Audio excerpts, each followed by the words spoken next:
Você já parou para pensar sobre isso? Você sabe o que é fidelidade? Você se considera uma pessoa fiel realmente? Porque a primeira chave para você se tornar uma pessoa inquebrável é aprender o que é fidelidade. Antes de falar sobre fidelidade, eu queria te explicar o que não é fidelidade. A Bíblia conta sobre Oséias que ele foi um rei que não fez o certo, mas também não fez tão errado quanto os outros reis. E falando um pouco de história, a Bíblia conta que o rei Salmanassar da Síria atacou e conquistou a Israel. E o que é interessante nisso? O rei Oséias era o rei de Israel, o rei do povo que tinha uma aliança com Deus.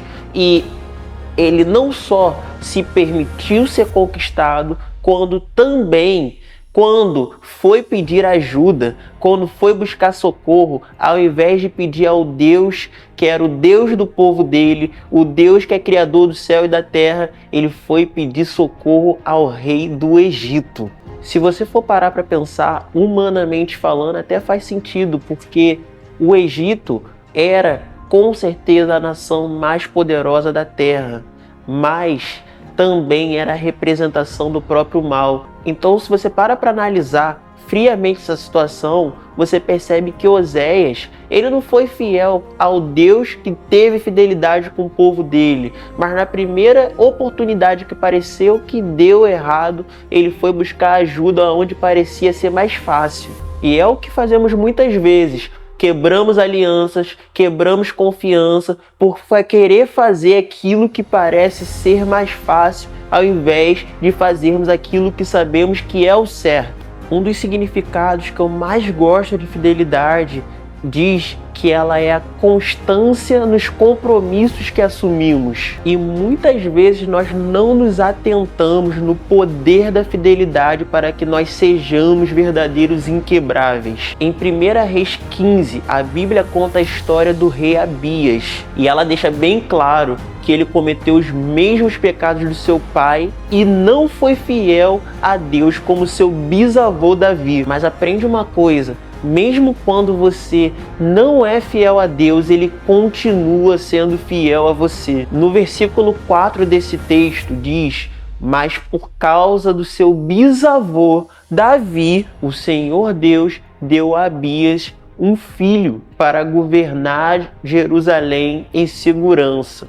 Em outras palavras, a Bíblia deixa claro que não era merecido, a Bíblia deixa claro que ele não foi fiel a Deus, mas que Deus continuou sendo fiel a ele. Abias colheu do plantio de fidelidade do seu bisavô. Então, se eu pudesse deixar uma dica para você hoje aqui, para que você tenha uma vida como um inquebrável, seja fiel e, em primeiro lugar, fiel a Deus em tudo.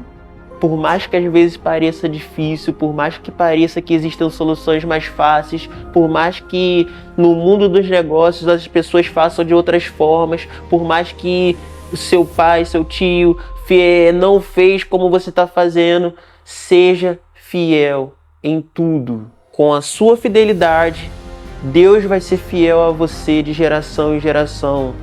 Não só pela lei do plantio e colheita, mas porque Deus já fez por você e merece que você seja fiel a Ele, mas porque Deus é digno da sua fidelidade. E a sua fidelidade só vai fazer e trazer pessoas que sejam também fiéis a você.